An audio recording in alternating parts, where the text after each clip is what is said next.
everyone, and welcome back to EnglishPod. My name is Marco. My name is Catherine, and today we've got a very nerve-wracking situation for you. That's right, we are going to meet the in-laws. Meeting the in-laws. So who are in-laws? These are the parents of your husband or wife. Right, so in this case, you have the mother-in-law and your father-in-law. That's right. So we're meeting these people for the very first time. You can imagine how nervous the man is who's meeting his future wife's parents. Let's learn all about what they talk about in today's dialogue.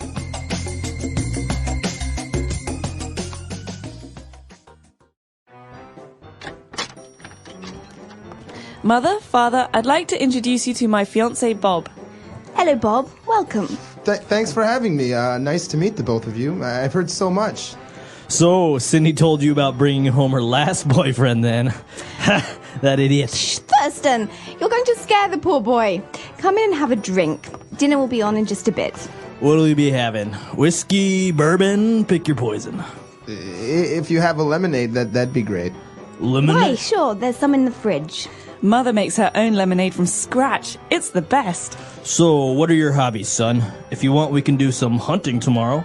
I've just picked up a new rifle I've been meaning to try out. Should be a real hoot. I'm not really, I don't really hunt. You don't hunt? Well, I'll be damned. Bob is an animal rights activist. He doesn't believe in harming animals. Dinner's ready. Let's go out to the patio where the pig is roasting. Roast pig? I'm a vegetarian. All right, we're back. So a very awkward situation. I think they might have a little bit of problems in the future.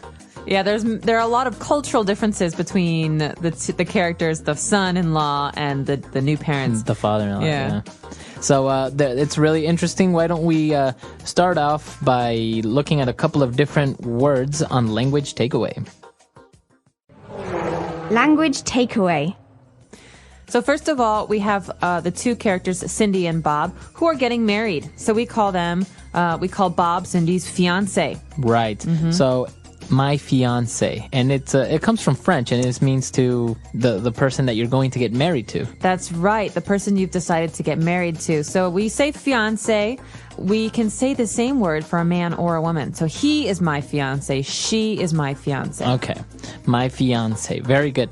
So Cindy introduces her fiancé Bob to her parents, and they start talking a little bit, and her dad, Thurston, invites him to go do some hunting tomorrow. That's right. So hunting is a sport in America and lots of places in the world where you shoot animals. Mm-hmm. Okay, so you go in the woods, you wear brown and green colors, and you shoot animals to take them home and skin them and eat them, or to keep them as trophies. All right, so you go hunting, and, well, the way that you shoot these animals is you need to have a rifle. A rifle. So you could also call it a hunting rifle, in this case. A rifle is a gun, but it's a very long gun. Right. Mm-hmm. So it's not a little gun that you just hold in your hand. It's very long. It'll be maybe like half a meter long. That's right. And so oftentimes people, when they're hunting, they lie on the ground and they wait for the animals to pass and they hide themselves and then they shoot from a long distance. Right. So he's talking about hunting. He's got a new rifle and he says, yeah, we should definitely go. It should be a real hoot. Should be a real hoot. This is a very fun spoken English phrase. It's said more by older people than by younger people. Mm-hmm. So this is why the father says it in the dialogue. A hoot should be a real good time, real fun. A hoot.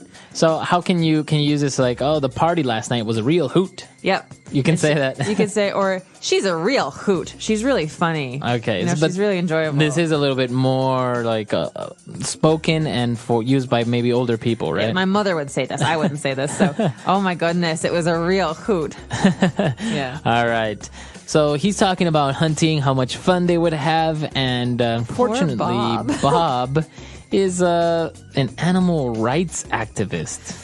Well, what does this mean? So an animal rights activist is someone who's very concerned with protecting the rights of animals.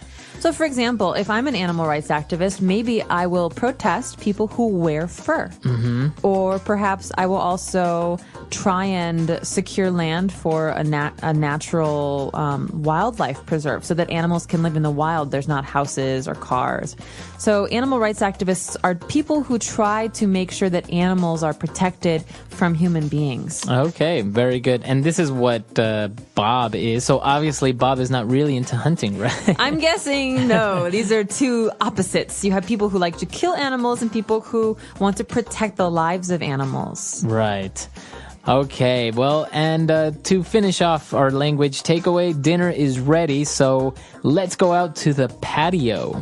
Okay, a patio is a space outside the house, usually in the back, that's paved. So there's like cement or bricks or some kind of tile. And that's where you have a table and chairs or some place to sit and rest. This is where you have a grill. So it's an outdoor area, but it's not grass. Okay, so it's not your backyard. Oh, it could be in your backyard. The patio could be in the backyard. That's right, but the ground in the patio is not grass. It's some kind of material like cement or brick. Or wood. Okay, very good. So great words there. Why don't we listen to the dialogue again?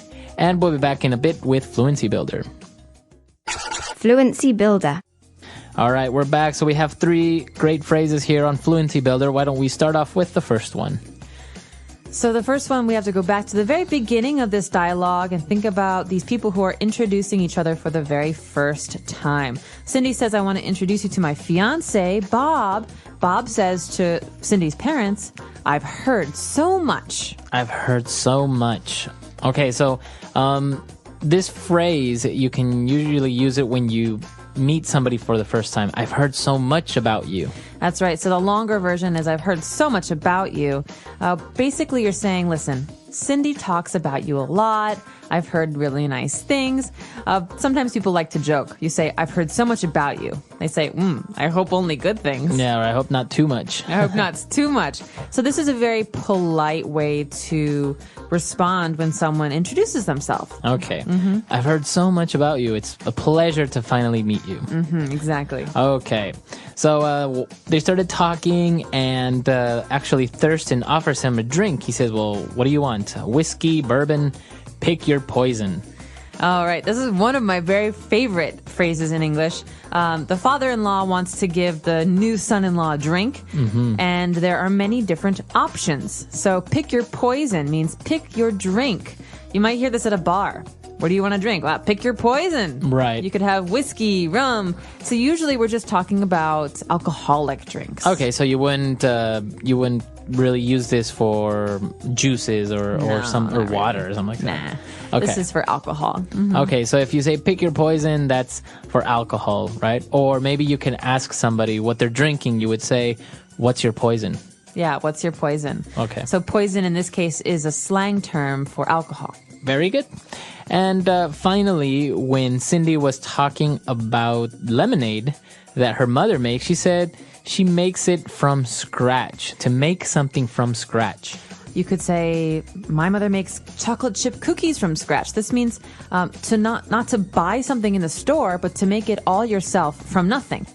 So making lemonade from scratch means taking lemons, cutting them, taking the juice, adding some sugar. So you're making it from nothing. Okay. You're not using some kind of kit or some kind of, canned drink from the store. Okay, so for example, maybe some Italians in Italy make their spaghetti from scratch with flour, and they knead it and they make everything from scratch. Wow, so you don't buy a box of spaghetti, but you actually have to cut the spaghetti and pull it. And Exactly. Yeah, very, very hard work. So to make something from scratch, and usually you can add the something goes in between, right? To make lemonade from scratch, make bread from scratch. Make ice cream from scratch. Okay, so those are our 3 phrases for today. Let's listen to the dialogue for one last time, and we'll be back to talk about this very, very interesting topic.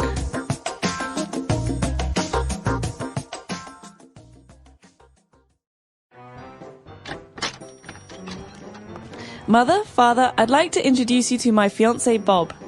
Hello, Bob. Welcome. Thanks for having me. Nice to meet the both of you. I've heard so much. So, Cindy told you about bringing home her last boyfriend then.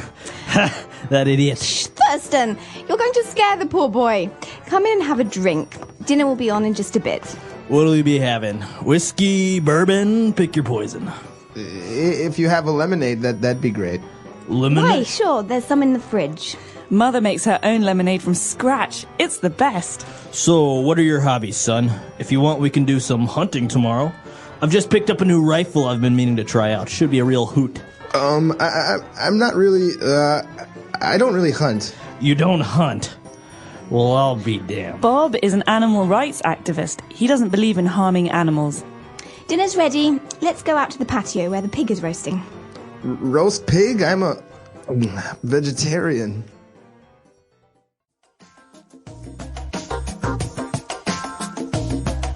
This is a very scary topic for a lot of people. I think they get very nervous introducing themselves because in this case, Bob is going to be marrying Cindy. So these are going to be his in-laws forever. Yeah, and it seems interesting the differences, as you mentioned before, between the father-in-law who's very much into hunting and drinks and likes roast pig, whereas this guy is more of an animal rights activist, doesn't drink.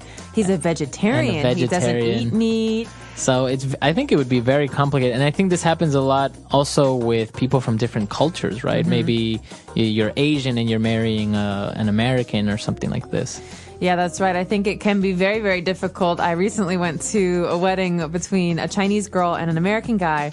And it was amazing to see all these people getting together because the families were so different. But they all got along really well. It was really fun. They were all very supportive. They were just excited for their kids. Yeah, but I think it can be a little bit difficult, right? I mean, being in a family where the culture is so different or the traditions and the customs are strange to you. But it's exciting because then as a family, the young people who are getting married, they can pick the traditions they want and make new traditions. So this is a very interesting topic. We want to know maybe if you are married, how did it go when you met your in-laws? Are you very different or did you get along very well? Or how is it in your country? Yeah, please do let us know. Our website is EnglishPod.com. We hope to see you there. All right, everyone. Bye. Bye.